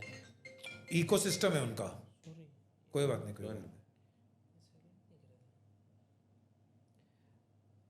हाँ, उनका प्रॉपर एक चेन बन चुकी है। अब जैसे मैं कैसे बताऊं कि जैसे एक मतलब हो नहीं जाता कि हम कोई चीज़ पीछे से सीख के आए, या फिर हमारे दादा और ने कोई चीज़ सीख ली हो तो हम पास करते हैं ना कि ये चीज़ अच्छी, ये चीज़ ये बुरी है। तो उनकी है ना ये एक चेन बन चुकी है, तो उन्होंने काफ़ी मैनेज कर रखा है चीज़ों को, बहुत ज़्यादा मैनेजमेंट। हाँ, हमारे यहाँ वो चीज़ें इतना अभी मैंने अनऑर्गेनाइज्ड है। हाँ, उसमें थोड़ा सा टाइम लग रहा है, वहाँ हम थोड़ा सरवाइव कर पा रहे हैं। अगर मैं वैसे तो देखो, अब भारत खेल में काफ़ी अच्छा नहीं, अच्छा कर रहा है हाँ। पर क्रिकेट में तगड़ा करता है क्रिकेट के अलावा थोड़ा ढीला है। इसके बावजूद भी देश का पहला Mondo track, outdoor Mondo track अभी जवाहरलाल नेहरू स्टेडियम में बिछा है हमारी वर्ल्ड चैंपियनशिप के लिए। हाँ, वो मैंने देखा था, न्यूज़ में बताया था। अभी तक का पहला मोंडो ट्रैक है जहाँ मतलब वो जो ब्लू कलर वाला जो बनाया है, ब्लू कलर मैंने देखा वो। मोंडो ट्रैक क्या होता है? हाँ, 2 ट्रैक होते हैं, सिंथेटिक और मोंडो। सिंथेटिक में क्या होता है, एक तरीके से दाना बिछा होता है। हाँ, और वो मतलब ऐसे होता है कि मिक्सी में घोल के और उसको बिछा दिया और वो फिर उधर चिपक जाता है और फिर वो उधर रहता है। मोंडो ट्रैक एक तरीके से जैसे स्कूल में हमारे में कभी मतलब बचपन में आप गए हो तो टाट नहीं बिछते थे, दरी के हाँ, तो वो एक तरीके से ऐसे लेयर से लेयर से बिछी हुई है। बिछाया जाता है, तो ज़्यादा अच्छा ट्रैक होता है ये? वो थोड़ा सा सपोर्ट करता है अच्छा खासा, वो थोड़ा कम सपोर्ट करता है।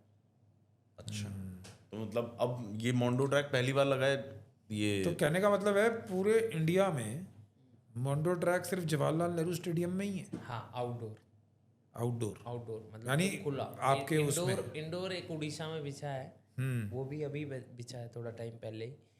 और अभी तक का आउटडोर जो ट्रैक है फैसिलिटी, आउटडोर और इंडोर में ये होता है। यानी जो आप 400 मीटर की ट्रैक की बात कर रहे हो ना? हाँ, आउटडोर में जेवलिन और काफ़ी सारे इवेंट एड ऑन हो जाते हैं, बट इंडोर में थ्रो वगैरह के इवेंट कम होते हैं। शॉर्ट पुट हो जाता है इंडोर में, जेवलिन होता है इंडोर में? जेवलिन नहीं होता इंडोर। ओलंपिक्स में भी कहीं पर भी नहीं होता? इंडोर में नहीं होता। इंडोर में होता ही नहीं जेवलिन? हाँ, ओके ओके ओके। मतलब इन ऐसे है ना, इवेंट होते हैं आउटडोर और इंडोर इंडोर हाँ जी को अलग अलग कर रखा होता। तो एक हैमर भी नहीं होता शायद, डिस्कस भी नहीं होता, बट शॉर्ट पुट होता है। शॉर्ट पुट छोटा है ना? हैमर मतलब हैमर थ्रो? हाँ वो ऐसे हैमर थ्रो भी कोई? ये हाँ इट्स थ्रो। अरे वाह, एक इतना वो है कैसे रस्सी एक शॉर्ट पुट टाइप अटैच होता है, उसके घुमा के साथ वायर होती है और फिर उसको घुमा के वो फेंकते हैं उधर ऊपर। और इसको भी जितना दूर फेंक सकते हो फेंकना है? वो discus hammer they are all throwing events, basically field events. समझा। देखो बेसिक्स है, दौड़ है तो कौन सबसे तेज दौड़ सकता है, कूद है तो कौन कितना ऊंचा और लंबा कूद सकता है, और थ्रो है तो कौन कितना दूर तक फेंक सकता है। या दैट्स सिंपल बेसिक। तो वहाँ पर इकोसिस्टम आपका कहने का मतलब है जर्मनी वगैरह और फॉरेन कंट्रीज में, हाँ, यानी जो काम करने की तरीका है वो बिल्कुल स्ट्रीमलाइंड है, फैसिलिटीज है, ऑर्गेनाइज्ड और मेंटेन्ड है, और वो चेन में काम कर रहा है। बस अभी यहाँ थोड़ा चेन बनने में समय लग रहा है, बट ठीक है, हो रहा है काम। हाँ ठीक है, धीरे धीरे होगा, सब कुछ होगा, ग्रोइंग बोल सकते हैं कि हाँ। एक इंटरेस्टिंग चीज मैंने नोट की, भाई वीडियो में जितने एग्रेसिव थे एज ए रियल लाइफ में उतने ही होता है। वो बिल्कुल शांत था, बिल्कुल आप नहीं, वो थोड़ा सा रहता है। मुझे एक चीज बताओ जी सर, जिस दिन कंपटीशन और आप कंपटीशन में जाते हैं उस दिन तो स्ट्रेस है, यानी कि परफॉर्म करना है, परफॉर्मेंस का स्ट्रेस है, मेहनत की है, दुनिया देख रही है, कैमरास, मोटिवेशन, क्राउड, हल्ला। तो नवदीप सिंह क्या टेक्निक अपनाते हैं? क्योंकि मैंने आपको इंस्टाग्राम की रील पे लोगों को चुप कराते हुए देखा है, बिकॉज एड्रेनलिन रश है, ठीक है। सो मुझे आप ये बताओ, आप किन टेक्निक्स को फॉलो करते हो अपना, यानी अपने अंदर, ताकि व्यूअर्स को पता लगे। बिकॉज लोग IAS की तैयारी करते हैं 1.5 2 साल, पेपर वाले दिन अगर वो लिखा नहीं तो फिर तो ख़त्म है ना प्रोग्राम पूरा। सही बात है। तो आप पीक परफॉर्मेंस जब आप देते हो, अपनी बेस्ट परफॉर्मेंस, उसके लिए आप अपने आप को कैसे तैयार करते हो, मानसिक और शारीरिक तौर पे? ओके, ट्रेनिंग फिजिकली तो अगर मैं बताऊं तो हम तकरीबन कंपटीशन के लिए महीना पहले रेडी हो जाते हैं। Okay, very good.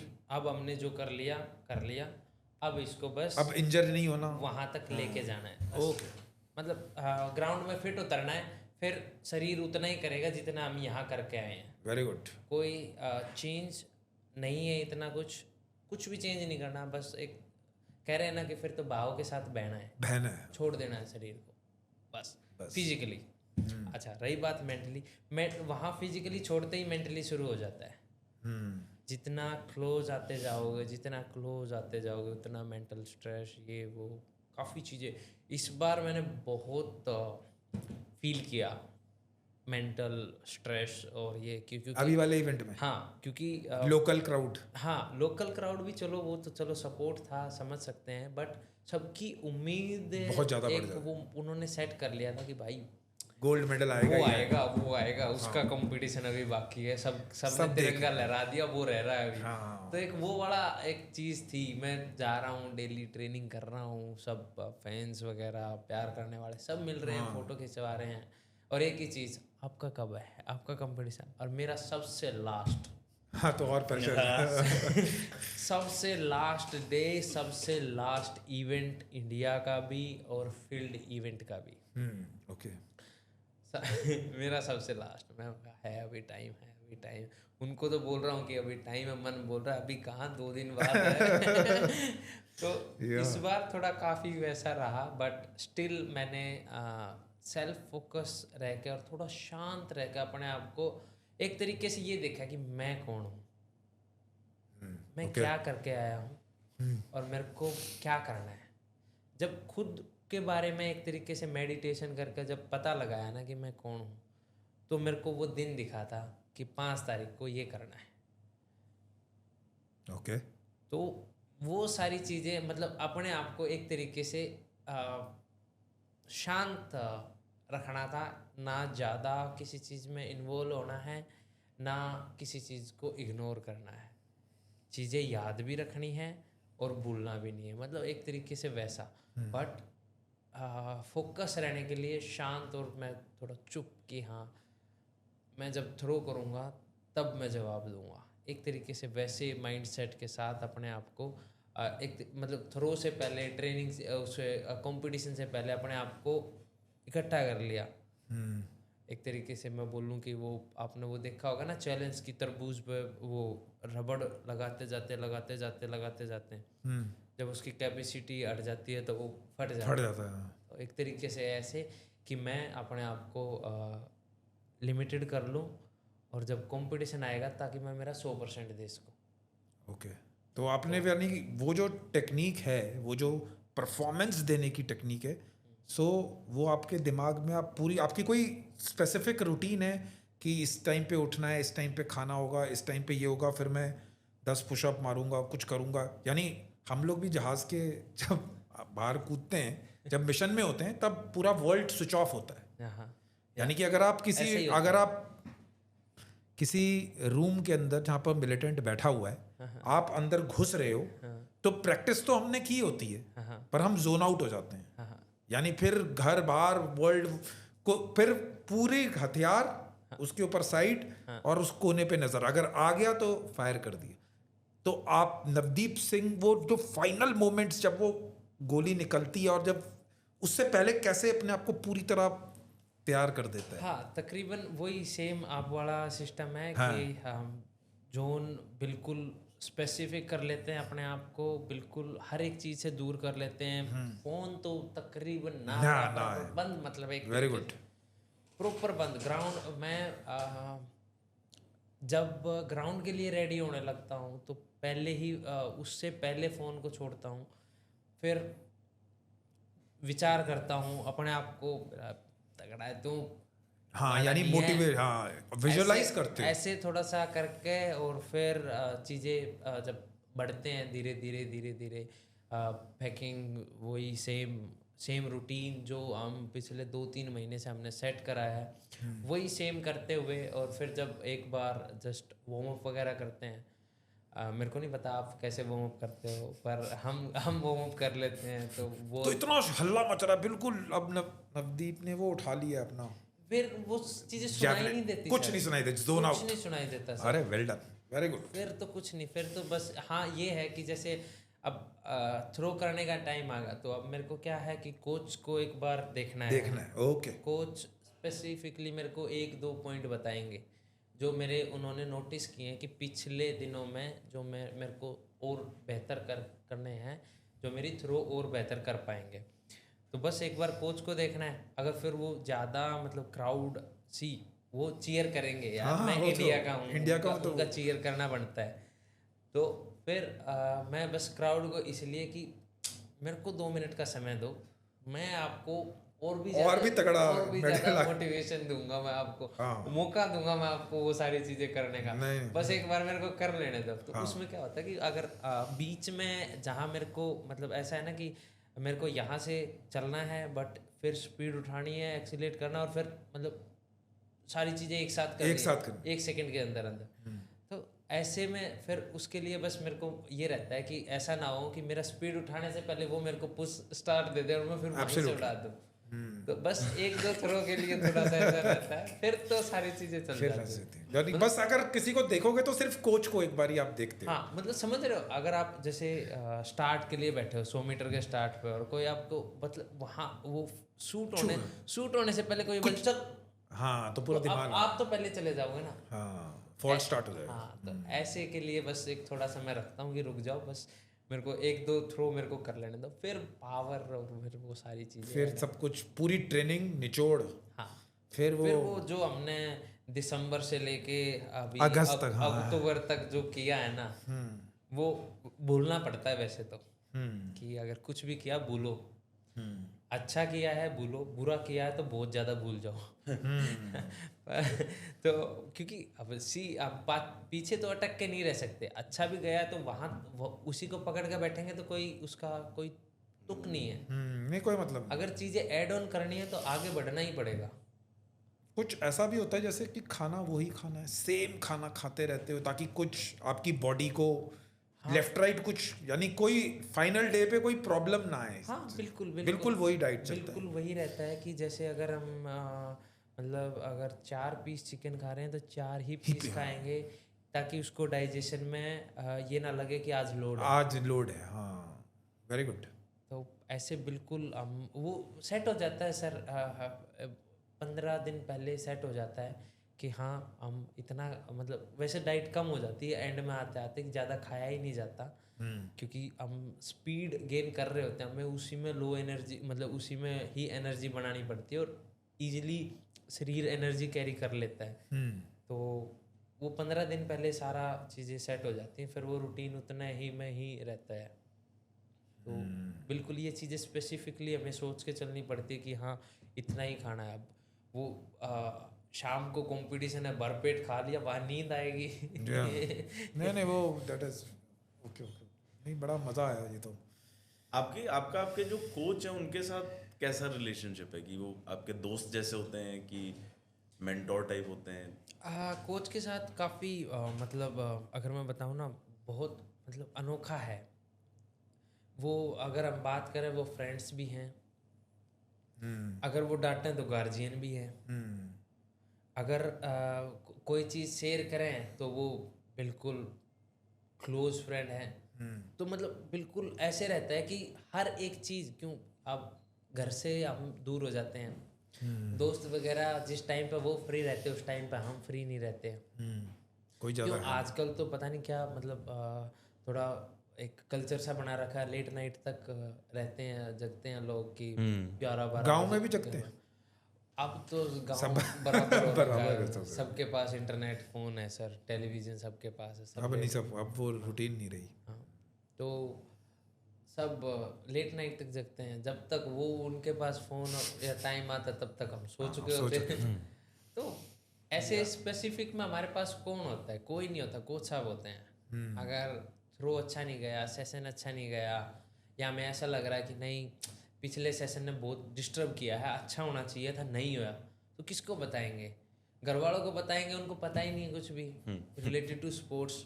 हाँ ऑब्वियसली कर तो मैं रहा हूँ, तो हमें कोच साहब के पास ही जाना पड़ता है। कोच साहब मज़ा नहीं आया, ये हुआ, अरे कोई बात नहीं, 5 दिन एक से थोड़ी हुए हैं, 7 दिन एक से, हर दिन संडे नहीं होता, तो ऐसे करके कि कोई नहीं नेक्स्ट कर लेंगे, हमें ज़्यादा कुछ ध्यान नहीं रखना, हम फिट है। मतलब कोच साहब ऐसे काफ़ी मोटिवेट करके रखते हैं कि तगड़ा है तू, एक चीज़ ही तो ठीक नहीं है, वो तो अपने हाथ की चीज़ है, वो हो जाएगी। तो दोनों चीज़ें, मतलब वो एक साथ, दोनों तीनों चीज़ें एक साथ कैरी करते हैं, मतलब मोटिवेशनल स्पीकर भी, फ्रेंड भी, जोन भी, सीनियर भी, गार्जियन भी, सब चीज़ें एक साथ रहती हैं। तो वैसा ही हमारे साथ थोड़ा हम बना के रखते हैं, मतलब ऐसा हमारा और कोच साहब का रिलेशन रहता है कि कोच जैसे बोलते हैं वैसे करते हैं। मतलब आपके लिए या किसी एथलीट के लिए आपका जो कोच है एक तरह से, मतलब फैमिली अगर हटाओ तो वैसे तो- सबसे इम्पोर्टेंट रिलेशनशिप है। हाँ, अगर वो भी है, और एक चीज़ और है, कई एथलीट, मतलब सबका एथलीट का माइंडसेट और चीज़ें अलग हो जाती हैं। तो एक एथलीट है, उनके फ़ॉरेन के कोच हैं, वो काफ़ी मजाक और हंसी मजाक वाले टोन में रहते हैं। अच्छा ओके। हमारे कोच साहब हैं, वो थोड़े से मतलब मीडियम हंसी मजाक कि हाँ मीडियम वाला, और मीडियम ही डांट, और मीडियम ही सीख, कि सब चीज़ें एक, मतलब वो है ना, एक उचित मात्रा में तीनों चारों सब कुछ हाँ, balanced है। तभी रेसिपी अच्छी बनती है।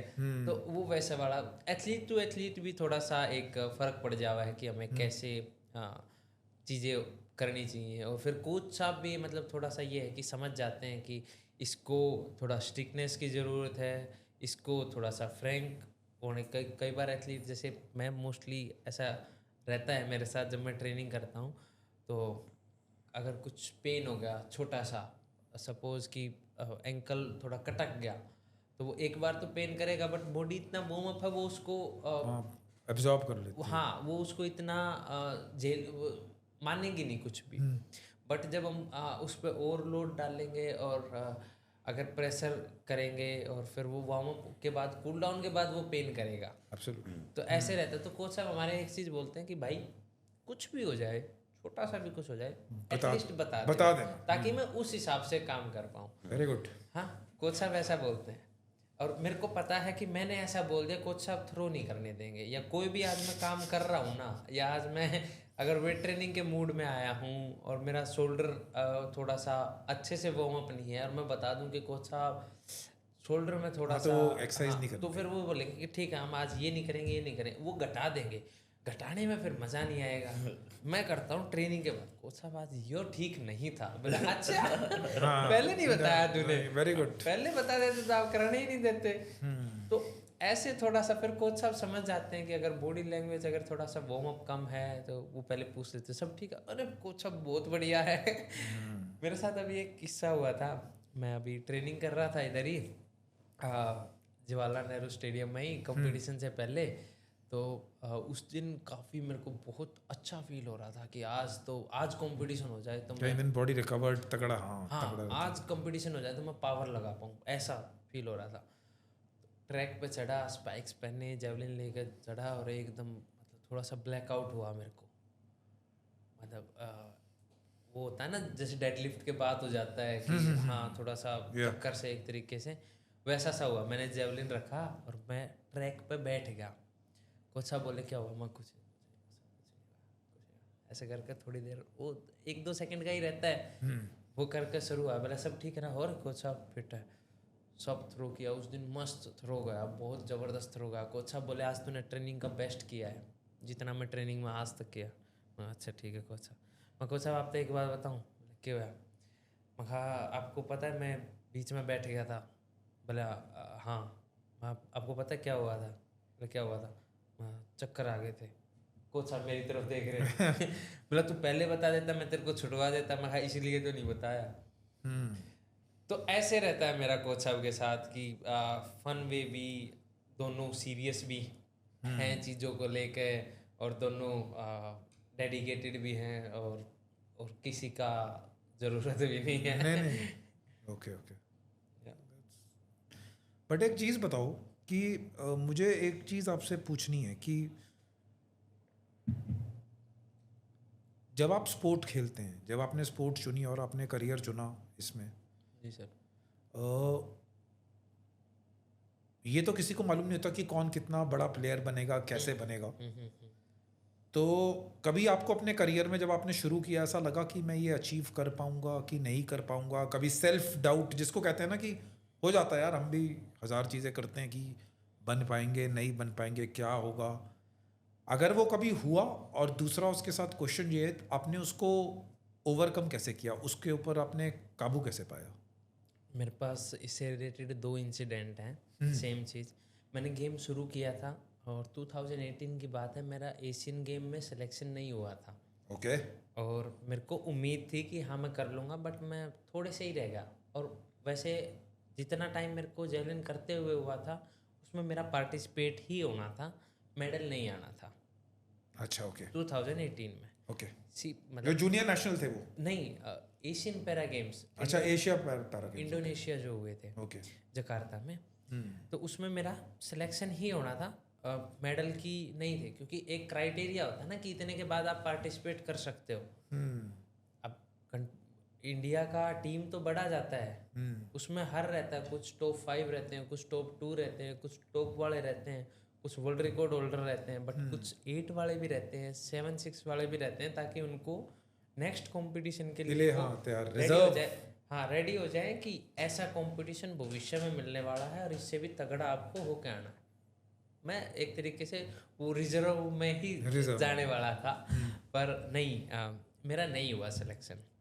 तो हमारे सीनियर एथलीट थे संदीप चौधरी करके, उनका एशियन गेम में गोल्ड मेडल आया था 2018 में। तो जब वो मेडल रूम पे वो लेके आए, मैं उनके साथ ही रुकता था उस टाइम पे, तो मैं उसको देख के इतना खुश था कि यार मेरा पता नहीं आएगा नहीं आएगा, मैं ये देख के खुश हूँ कि वो मेरा ही है।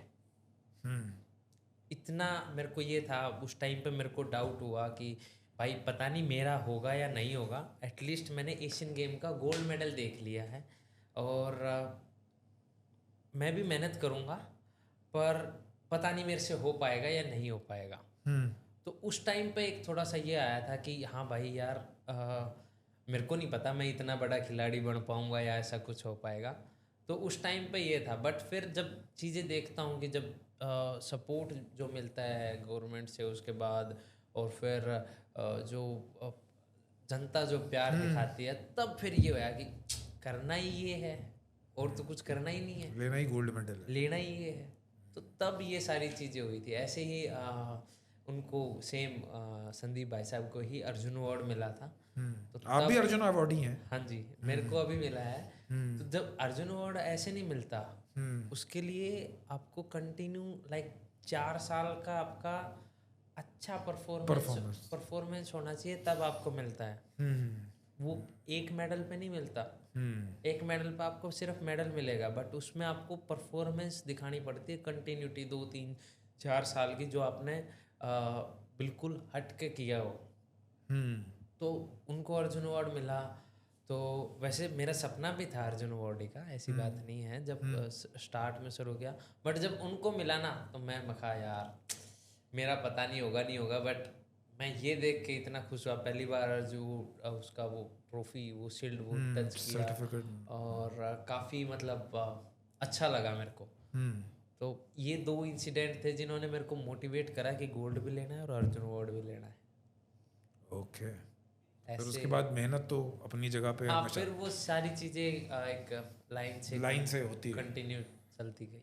ओके। मतलब वही बात है कि अगर हम बड़ों में रहेंगे तो कुछ अच्छा सीखेंगे। और यानी बेसिकली आपका गोल बड़ा होना चाहिए। हाँ, है ना? हाँ, यानी कि आप सोचो कि मेरे को आप करना है। दायरा अपना बढ़ाना चाहिए। Yes, very good. आप एज अ एथलीट, अभी जो आपका खर्चा पानी है जो भी है, वो एज एन एथलीट ही पूरा होता है कि मतलब पैसे वैसे का क्या हिसाब है? कैसे आप पैसे कैसे कमाते हो, क्या करते हो? एथलीट मतलब मेडल पे पैसे भी मिलते हैं क्या? मेडल पे गवर्नमेंट की तरफ से स्कीम्स हैं, तो उनकी तरफ से रिवार्ड्स वगैरह मिलते हैं। जो भी जब आप मेडल की जो पोजीशन कंपटीशन आपने जीता है और उसमें पॉलिसीज़ में जो भी लिख रखा है। बाकी फिर आप जैसे ब्रॉडकास्ट कर रहे हो तो कोई और बुला लेता है, ये देख के तो थोड़ा बहुत उधर से हो जाता है। बाकी तो ये है कि जॉब है जो है वहाँ से। तो अभी आप जॉब किस में करते हैं? मैं अभी इनकम टैक्स में इंस्पेक्टर हूँ। वो आपको इसी के लिए वो मिला है? वो स्पोर्ट्स कोटा से मिला। अरे वेरी गुड। अरे तो आप इनकम टैक्स में इंस्पेक्टर हो तो आप ऑफिस जाते हो? अभी तो उन्होंने मेरे को तो नीरज चोपड़ा भी फौज में सूबेदार है। नहीं, अभी अब तो उनको ऑनरेरी लेफ्टिनेंट दे दिया। लेफ्टिनेंट, हाँ, ही इज आल्सो सो। अच्छा, तो आप इनकम टैक्स इंस्पेक्टर हैं? हाँ जी, तकरीबन सभी खिलाड़ी सबको हाँ, रेलवेज, आर्मी, सब all athletes get a government generally. हाँ, गवर्नमेंट जॉब जनरली। तकरीबन पर उसमें भी आपको वो नौकरी करने से जाना नहीं बट पड़ता। You don't have to go and sit in the office. अरे यानी कि बट हाँ, ये है कि जब आप गेम छोड़ आपको रैंक वैंक मिलेगा या अच्छा, मतलब जिस दिन आप लेट से आप स्पोर्ट खेलना बंद करते हो तो आपके पास ये नौकरी, और फिर आप वो नौकरी शुरू करोगे। हाँ, उसके जितने भी बेनिफिट्स, पेंशन जो भी है, एवरीथिंग यू विल गेट। वो प्रॉपर आप अगर आप जैसे ट्रेनिंग कर रहे हैं, हम यहाँ भी देश की सेवा कर रहे हैं। हाँ, अगर वहाँ भी करेंगे तो भी देश की सेवा ही करेंगे, मतलब काम करेंगे देश के लिए करेंगे। तो वो हमें एक तरीके से, अगर हम यहाँ देश की सेवा कर रहे हैं तो यहाँ की सैलरी हमें यहाँ देते हैं। ओके। नहीं, that is good. That is a good initiative by the government. ये काफ़ी अच्छा है, और ये मेरे हिसाब से बस इंडिया में ही है, और ऐसा ही होना चाहिए। फॉरेन में क्या होता है उनको? उधर भी जैसे मैं जोनस वेटर, जूलियन वेबर दोनों से मिला, वो आर्मी में है उधर के। बट उनको भी वैसे वो तो सीनियर खिलाड़ी हैं, उनके ज़्यादा तो नहीं जाना पड़ता, बट हाँ वो उनको कभी कभार बुला लेते हैं। बट वो उनका एक तरीके से उधर भी वो स्पोर्ट्स के ही उसमें है। जैसे अगर मैं बताऊं कि अगर मैं खिलाड़ी हूं तो मेरे को अगर JLN स्टेडियम में एज ए कोच लगा दिया तो किसी की भी जैसे उनके स्पोर्ट्स के खिलाड़ियों की क्लासेस वगैरह लेनी है, उनको जेवलिन सिखाना है या स्पोर्ट्स के बारे में मोटिवेट करना है, हाँ वो उसी के बारे में कराते हैं। हाँ तो वो उनसे वैसे ही कराएंगे। पर्टिकुलर उनकी पता नहीं ट्रेनिंग हुई है नहीं, मेरा इस बारे में थोड़ा इतना डिस्कस नहीं आई डोंट, हाँ वो बट हाँ वो इतना स्पेसिफिक नहीं घुसते हैं। क्योंकि कई सारे एथलीट्स में देखता हूँ जो आर्मी से जो नेशनल्स पे जाते हैं, जो आर्मी में पहले थे, फिर जैसे अविनाश साबले हैं, हाँ जी हाँ जी, स्टीपल चेस, अभी वो एक 5000 10,000 मीटर गुलवीर सिंह हैं, हाँ वो सब आर्मी वाले हैं। हाँ बट वो पहले आर्मी में थे, फिर आर्मी कंपटीशन से आगे बढ़े, तो उनको तो थोड़ा बहुत फौज का मालूम होगा। लेकिन कई लोग जो स्पेसिफिकली स्पोर्ट्स कोटे पे ही भर्ती होते हैं, जैसे नीरज चोपड़ा हैं, वो लोग, उन लोगों को ज़्यादा फौज वो में भी स्पोर्ट्स कोटा से ही है, उनको भी इतना नहीं जाना पड़ता। वो हाँ उनको भी national- नहीं जाना पड़ता, national नहीं जाना record holder पड़ता है वो तो भी। हाँ तो उन लोगों को भी जाना नहीं पड़ता, फौज उनको पूरा फ्री रखती है, सिर्फ वो स्पोर्ट ही करते हैं, बिकॉज उनका काम ही असल में वो है। उनको तकरीबन मिलिटेंट बात- मारने के लिए बात- कोई ना, दे आर नॉट रिक्वायर्ड। नहीं, वो ठीक है। आपके लिए तो उसके लिए तो अलग से ट्रेनिंग भी नहीं हमारा तो हाँ वो आई स्पोर्ट्स की भर्ती के कोटे पे हैं, वो मैं समझ आपके भी सकता हूँ। उसमें तो हर कोई नहीं जा सकता ना। अगर आर्मी वाला भी है तो उसमें भी हर कोई नहीं हाँ जा आर्मी सकता में उसमें हाँ वो अलग है सिस्टम, या बट नहीं, मैं जो मेरे क्वेश्चंस थे वो बेसिकली थे कि बिल्कुल नॉर्मल ग्राउंड से आपने इतना अचीव किया, जी सर। और इंडिया का ट्रैक सूट पहनना, या नेशनल एंथम हाँ यानी बजना, जब आप मेडल लेते हो, जी। तो ये तो अपने में हर इंसान के लिए, तो जब इतने लोग आपको पहचानते हैं, और अब तो लाइफ आपको इंस्टाग्राम सोशल मीडिया, आप तो हीरो की तरह लोग आपको ट्रीट करते हैं, तो कैसा लगता है? सर काफ़ी अच्छा है कि एक मतलब Recognition जो है। स्पोर्ट्स पर्सन का इतना मतलब प्यार, क्राउड, हमारा देश की जनता, मान सम्मान, क्या खेल हम कर रहे हैं सर, मेहनत हम कर रहे हैं, बचा क्या? प्यार, सम्मान, इज्जत, वो हमें थ्रू आप हो और आप हो या फिर कॉमन पीपल हैं, रिकग्नाइजेशन हो रहा है। इट मीन्स हाँ कि वहाँ से हमें जो वो प्यार मिल रहा है वो भी हमें एक तरीके से वो हमारी कमाई है, एब्सोल्युटली, और वो हमें हमेशा ही प्राउड फील कराएगी पूरी उम्र भर। तो एक तरीके से काफ़ी मतलब अच्छा लगता है कि पैरा स्पोर्ट्स डिसेबल लोग्स को एक वो प्यार दे रही है देश की जनता, जिससे कि मतलब पहले कोई जानता नहीं था, सब चिढ़ाते थे, हंसते थे या कमज़ोर समझते थे, उसको एज ए मोटिवेशन, सर आप हमारे मोटिवेशन हो, इंस्टाग्राम पे काफ़ी मैसेज आते हैं, मैं आपसे काफ़ी कुछ सीखता हूँ, और सो अच्छा नहीं लगता कि हाँ भाई मेरी वजह से यूथ एक अच्छे रास्ते पे जा रहा है, मेहनत करना सीख रहा है, अपने सपनों के लिए लड़ रहा है, तो वो एक चीज़ काफ़ी अच्छा फील कराती है कि हाँ भाई एटलीस्ट मैं एक एग्जाम्पल बन पाया कि उसकी तरह बनना है। मैं कॉमन में एक छोटा विजन, छोटी सोच लेके निकला था घर से, अकेला 17 साल का बच्चा प्लस डिसेबल। उसके बाद ये सारी चीज़ें जब ऐड ऑन होती हैं और जब वो मेहनत रंग लाती है, दिखाती है, तो बस सर यही प्यार है जो कमाई है, जो काफ़ी मोटिवेट करती है कि हाँ भाई इस चीज़ को कंटिन्यू रखना है, ताकि हमारा देश का यूथ फ़ोन में पबजी की बजाय रियल में थोड़ा कुछ नहीं खेले या आपकी और तरह। यानी स्पोर्ट्स खेलना, मेहनत करना, इट्स वेरी गुड। यस, अगर देखो सर, कोई भी अगर मेहनत करेगा, अगर किसी फील्ड में भी, सपोज लाइक आप हो, आप सोशल मीडिया पे मेहनत कर रहे हो, हम फिजिकली ग्राउंड पे मेहनत कर रहे हैं, तो वो मेहनत दिखती है और एक वो उसका रास्ता सही है, उसको मतलब आपकी लाइन है सर, जैसे हमारी खेल की हमारी लाइन है, आपकी यूट्यूब पे या फिर सोशल मीडिया पे एक अलग लाइन है। तो अगर हम उस डायरेक्शन में जा रहे हैं, एटलीस्ट हम कुछ गलत नहीं कर रहे हैं, क्योंकि अब यूथ ऐसा भी है कि 20-25 साल हो गए बट स्टिल कुछ नहीं कर रहा है कि नहीं। हम कहीं ना कहीं देश को आगे बढ़ाने में, चाहे वो नॉर्मली हुआ या एजुकेशन के मामले में हुआ या विचार जो हमारे दे रहे हैं उस मामले में हुआ या देश का विदेशों में नाम रोशन, तिरंगा फहराना और प्रूव करना इंडिया बेस्ट है, इंडिया तगड़ा है, तो वो एक अच्छा है कि देश की प्रगति हो रही है, ना कि घर पे खाली बैठ के और नो विजन, कोई सोच नहीं, कोई लक्ष्य नहीं, कोई टारगेट्स नहीं, तो कोई उस चीज़ का कोई फायदा नहीं। वो तो मतलब जीवन एक तरीके से व्यर्थ है ना सर। Very good. एटलीस्ट हम अगर हम पैदा हुए, हमारे पास विजन है, लक्ष्य है, मतलब कुछ तो हमें पॉजिटिविटी, कुछ तो काम करने के लिए भेजा होगा ना, तो हम उसको सही राह पर लगाएं, देश को आगे बढ़ाएं, तो बेस्ट है ना सर। नहीं दैट इज गुड। तो काफ़ी अच्छा है सर। तो वैसे ही मतलब मन लगता है कि हाँ, हमने जो स्ट्रीक पकड़ी, लाइन पकड़ी, उसको देख के युवा अच्छे लाइन पे जा रहा है, तो काफ़ी सही है। तो जब मैं तो कहता हूँ आप पूरी उम्र भर जैवलिन थ्रो करते रहिए, बट मुझे एक चीज़ बताइए कि फ्यूचर में आपके क्या क्या क्या प्लान है, यानी कि आप कैसे क्या करना चाहते हैं, क्योंकि स्पोर्ट्स आप खेलेंगे, बहुत सारी खेलेंगे, आपका क्या प्लान क्या है फ्यूचर का, यानी फ्यूचर में आप अपार्ट फ्रॉम जब एक बारी गेम का करियर कभी ना कभी सबका फिनिश होता है, तो आप क्या उसके बाद क्या करना चाहते हैं? मैं देखूंगा सर। वैसे तो मेरे को काफ़ी टाइम हो गया सर ये मतलब स्पोर्ट्स की लाइफ भी काफ़ी कंजक्ट, मतलब यानी छोटी बिजी हुई है एक दूसरे के साथ, तो मैं थोड़ा वैसे तो चाहूँगा कि शांति मेरे को मिले थोड़ा टाइम के लिए। ओके।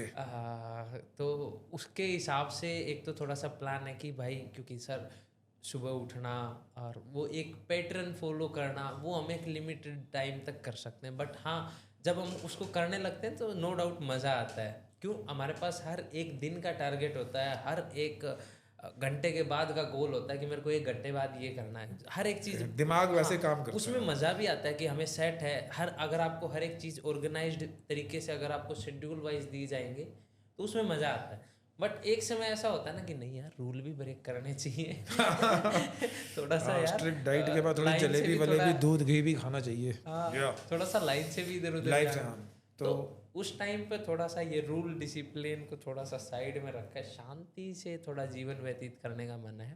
और गेम के बाद अब तो इतना टाइम हो गया सर गेम में, इसके बिना मन तो नहीं लगेगा, हम कितना भी दूर भाग लें इससे मन नहीं लगेगा ऑब्वियसली। तो फिर भी देखते हैं सर कहाँ तक। नहीं तो कोचिंग, अपनी एकेडमी, कुछ और लोगों को कम से कम और ऐसे 1000 नवदीप सिंह तैयार करें। कोचिंग अगर मैं कोच साहब से सीख पाया तो ओके, मैं बिल्कुल, अगर कोच साहब, वो होता है ना हमारे इधर ऐसा होता है कि अगर किसी को कोई विद्या या कुछ भी अच्छी चीज़ या बीमारी पता है तो उसको बोलते हैं कि उसका दादा अच्छा था, वो अपने बेटे पर सिर पर हाथ रख गया, मतलब वो अपना ज्ञान उसको सिखा गया। अगर मेरे कोच साहब ने मेरे को अपना ज्ञान सिखा दिया तो मैं फिर बिल्कुल कोचिंग करना चाहूँगा। बट अभी हाल घड़ी में तो मेरे को ये लगता है कि मैं अभी कोचिंग नहीं करा सकता। अच्छा, क्वालिफाइड नहीं है? क्वालिफाइड नहीं सर, अभी ओलंपिक गोल्ड मेडल के बाद सर्टिफिकेट की ज़रूरत नहीं है मेरे को पर हाँ ये है कि अभी ये भी होना चाहिए ना कि अगर मैं कोई लाइन में घुसूँ तो अच्छा, तो ओलंपिक गोल्ड है तो ओलंपिक गोल्ड तो तैयार करूँ कम से कम। Yes, very good. तो ऐसा वाला एक थोड़ा सा ये है कि जब मैं अपने आप को समझ पाऊंगा कि हाँ मैं काबिल हूँ, मैं करा सकता हूँ, तो फिर आप, तब मैं जाऊँगा, वरना मैं थोड़ा सा हटूंगा थोड़ा सा दूर। अच्छा, थोड़ा स्पोर्ट से ब्रेक लेंगे थोड़ा। हाँ जी, बाद में। Okay, you have question? I am done. Good. So Navdeep, आपसे बात करके बहुत अच्छा लगा। आपके सर से कोई शक सवाल है? हाँ, मैंने ना एक सर का पॉडकास्ट देखा था, उसमें सर से किसी ने पूछा कि आप मतलब कमांडो हो, इस रूम में इतने जने हैं, आप अच्छा वो टाइम में मार दोगे नहीं तो वैसे मैं इंटरेस्टेड रहता हूँ सर, मेरे को मैं देखता हूँ ये नहीं, हरियाणा से काफी लड़के फौज में, और बहुत ज़्यादा कंट्रीब्यूशन है हरियाणा।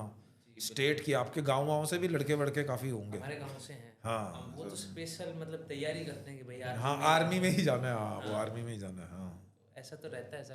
पर हाँ मैंने काफ़ी देखा है सर कि बट है कुछ, मैं ऑफ कैमरा आपसे डिस्कस करूंगा। ओके आप ऑफ कैमरा भी कर सकते हैं, ऑन कैमरा भी कर सकते हैं, बट बिफोर हम ये बहुत ही यानी कि मोटिवेटिंग, मेरे को तो बहुत मज़ा आता है जब लोग अपनी कहानी और बिल्कुल ज़ीरो से उठकर ऊपर तक जाते हैं।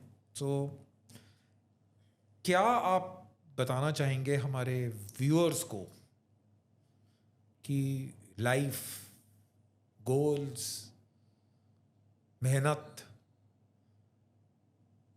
क्या संदेश रहेगा, और इस देश को, भारत को सबसे तगड़ा बनाने का जो है विजन सर प्रधानमंत्री जी का है, तो आप जो भी आपका मन करता है नवदीप बताइए और हम लोग सब सुनेंगे और उसका अमल करेंगे। बताइए आप। जितना मैंने मेरा मतलब एक देखो पहले तो बचपन ही था, इतनी समझ नहीं थी, बट जितना मैंने ये 21 से 25 साल की उम्र में जो मैंने सीखा है, जो एक मतलब जो पूरा जीवन मेरे को, अगर मैं उसी लाइन पे चलता रहा तो तकरीबन ठीक रहूँगा। बीच में भटक गया तो पता नहीं, पर इसका मैंने ये चीज़ सीखी है कि अप एंड डाउन तो बहुत कॉमन है, और मैंने खुद मेरे साथ मेरे साथियों के साथ देखे हैं, बट वहाँ फिर मेरे को कृष्ण जी की एक बात याद आती है कि ये समय भी बीत जाएगा। यस, ये गुड है बैड है, ये बीत जाएगा। तो एक तो चीज़ है कि हमें आगे बढ़ते रहना है एनी हाउ एनी वे, और हमें उस अगर कमज़ोर टाइम है तो भी उससे पास थ्रू होना पड़ेगा, अगर अच्छा टाइम है तो भी वो उधर एक लिमिटेड समय तक ही रहेगा, उसके बाद Absolutely, वो भी जाएगा। और फिर उसके बाद रहता है कि अगर आपका गोल और विज़न आपके दिमाग में सेट है तो मुश्किलें आएंगी, वो आपको धीमा कर देंगी, पर वो आपको रोक नहीं सकती अगर आपने ठान लिया तो। अगर आप किसी चीज़ को लेके डेडिकेटेड हैं और आपको आपका गोल अचीव करना है तो रुकना नहीं है, रुकना नहीं है। That's it. अगर हमारा देश आपके किसी भी काम से देश आगे बढ़ता है तो ज़रूर आगे आए। Very good.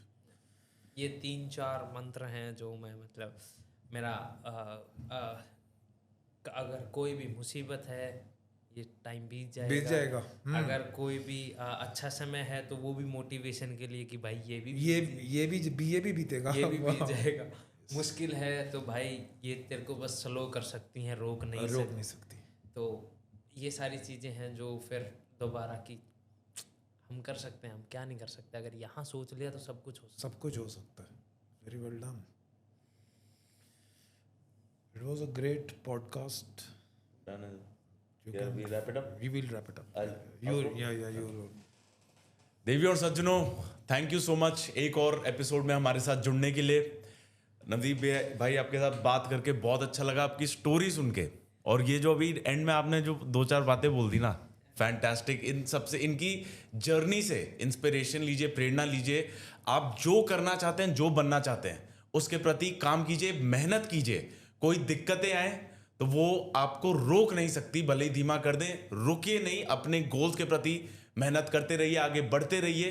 और अगर कोई बुरा टाइम चल भी रहा है, याद रखिए दैट दिस टू शैल पास, ये समय भी बीत जाएगा। Thank you so much for watching. Like, share, subscribe. Navdeep भाई को जो भी आपका सोशल मीडिया, क्या आप शेयर कर दीजिए। सोशल मीडिया मेरा इंस्टाग्राम नवदीप जेवलिन से है, और यूट्यूब है नवदीप सिंह से, फेसबुक भी नवदीप सिंह से है।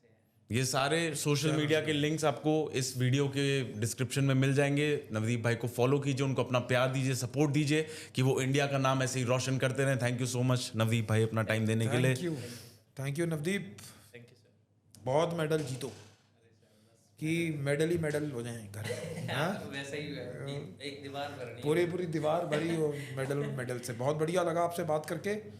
भगवान महाकाल आपके साथ रहें और आप बहुत तरक्की कीजिए और देश को नंबर 1 बनाइए। Thank you. थैंक्स।